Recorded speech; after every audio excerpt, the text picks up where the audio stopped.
پھر کچھ دنوں کے بعد پھر ایک ٹائمنگ ہم نے فکس کی. وہ جیسے ہی میرے کمرے میں پہنچی پیچھے سے پھر بچہ اٹھ پڑا اور وہ رونے لگا. پھر چلی گئی میری بے قراری اور بڑھنے لگی. تیسری رات جب وہ آئی اور ہم شیطانی کھیل کھیلنے سے پہلے ہمارے شیطانی کھیل کھیلنے سے پہلے بچہ پھر رو پڑا. اب اس کی بار جب وہ چلی گئی تو مجھے اس پہ بہت زیادہ غصہ آیا. پھر کیا ہوا کہ پھر ٹائم ہمارا مقرر ہوا. میں نے کوئی چیز اس کو دے دی اور میں نے کہا کہ جب آپ آئیں تو اتنی مقدار میں یہ چیز آپ نے اپنے بچے کو دے دینی ہے. وہ بچے کو دے کر چلی آئی. وہ میں نے افیم اس کو دی تھی. چلی آئی, ہم نے شیطانی کھیل کھیلا.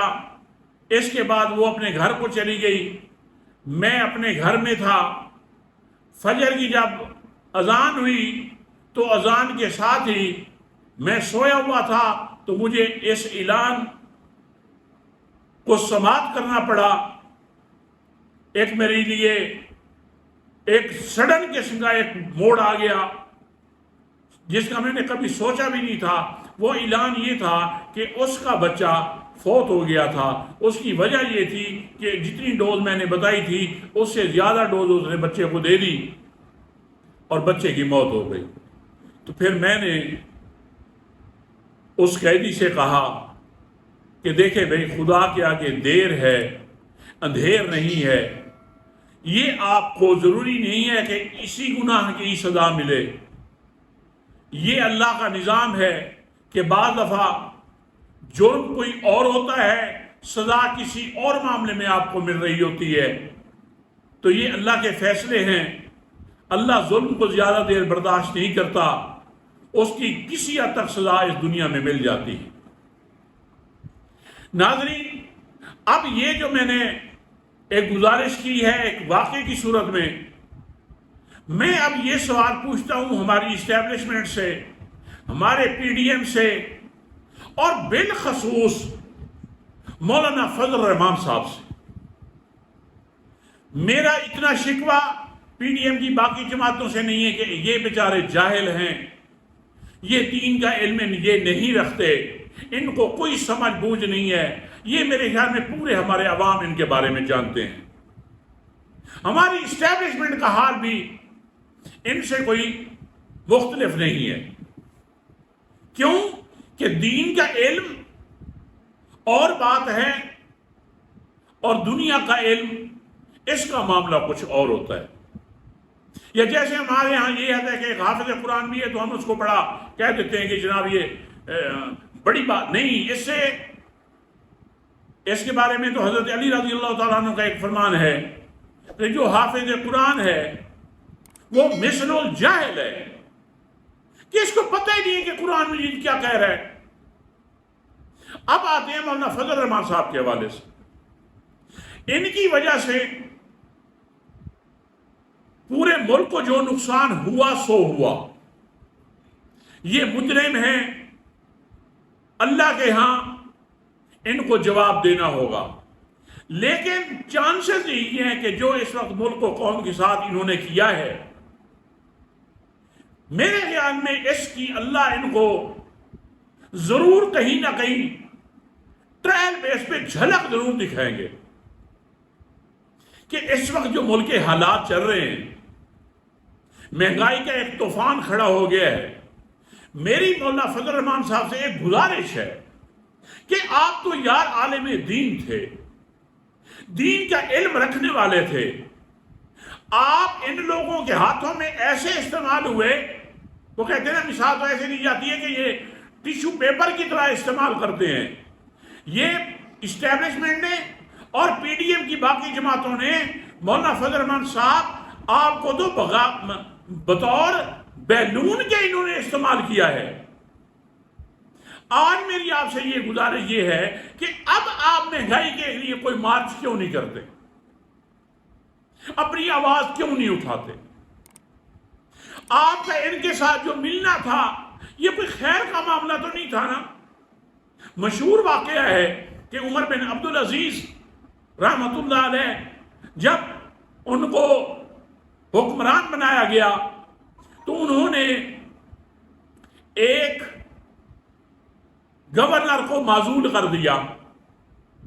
گورنر نے وجہ پوچھی تو انہوں نے فرمایا کہ مجھے اطلاع ملی ہے کہ آپ نے کافی عرصہ حجاج بن یوسف کے ساتھ گزارا ہے۔ تو اس نے جواب دیا کہ امیر المومنین میں نے تو چند دن ان کے ساتھ گزارے ہیں۔ تو آپ نے فرمایا کہ ظالم کے ساتھ چند گھڑیاں گزارنا بھی اس کے ظالم ہونے کے لیے کافی ہے۔ یہ مجھے سمجھ نہیں آتی، یا تو آپ کلیئر کریں نا کہ آپ کن کے ساتھ چلنا چاہتے ہیں۔ یہ تو ہو نہیں سکتا۔ شیخ سعدی رحمۃ اللہ نے فرمایا کہ کبوتر کبوتر کے ساتھ بیٹھے گا، کوا کوے کے ساتھ بیٹھے گا، باز باز کے ساتھ بیٹھے گا۔ آپ کا یہ اٹھنا بیٹھنا ان کے ساتھ یہ اس بات کی دلیل ہے کہ آپ ڈوج کر رہے ہیں، مسلمانوں کو ڈوج کر رہے ہیں۔ اس کا آپ کو جواب دینا ہوگا کہ آپ نے جو زہری آپ نے ایک روپ دھارا ہوا ہے، حقیقت سے اس کا کوئی تعلق نہیں ہے۔ اس دنوں میں کیا جو اس وقت عوام پہ بیت رہی ہے، کیا اس کے لیے آپ آواز آپ کی کوئی نکل رہی ہے؟ آپ تو شاید اپنے آپ کو ان دنوں میں ویسے بھی آپ نے چھپا کے رکھا ہوا ہے کہ شاید یہ عوام میرے کردار کو بھول جائے۔ مولانا صاحب نہیں ہو سکتا یہ۔ ہمیں اب واضح کر دیں کہ کیا یہ ممکن ہے کہ جن لوگوں کے ساتھ آپ کے تعلقات ہیں، جن کے آپ مورے بنے، کیا ممکن ہے کہ آپ کا کوئی اسلام کے حوالے سے کوئی بڑا کارنامہ آپ نے سر انجام دیا ہو؟ مجھے اس بات کی ذرا وضاحت چاہیے کہ آپ لوگوں کی وجہ سے یقین جانیے علماء حق کے وقار کو بھی مجروح ہوئے ہیں، ان کے وقار بھی، ان کا تقدس بھی مجروح ہوا ہے۔ آپ کس لائن پہ چل نکلے؟ آپ نواز شریف کی وکالت کرتے دیکھے گئے، ان کی کرپشن کو چھپاتے ہوئے دیکھے گئے۔ زرداری کے بارے میں میں کہتا ہوں کہ پیپلز پارٹی کا بندہ بھی ان کے بارے میں ان کی کے حوالے سے کوئی گواہی نہیں دیتا، لیکن آپ گواہ بنتے رہے۔ مولانا صاحب بہت ہو گیا۔ میری تو پھر بھی آپ کے بارے میں یہی خواہش ہے کہ یا اللہ آپ کو اللہ ہدایت دے دے، کیونکہ آپ کا جن لوگوں کے ساتھ تعلق ہے یہ تو اللہ کے نبی صلی اللہ علیہ وسلم کی حدیث مبارک ہے کہ آپ صلی اللہ علیہ وسلم نے فرمایا الرجل علی دین خلیلہ ہی، کہ جو کوئی بھی انسان ہوتا ہے وہ اپنے دوست کے دین پر ہوتا ہے، دوست کے راستے پر۔ اور آپ کے جس طرح کے دوست ہیں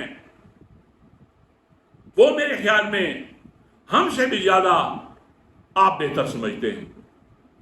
اس وقت جو حالات چل رہے ہیں، اللہ ملک و قوم کی اللہ حفاظت فرمائے، لیکن تاریخ میں آپ لوگوں کو قوم بھولے گی نہیں۔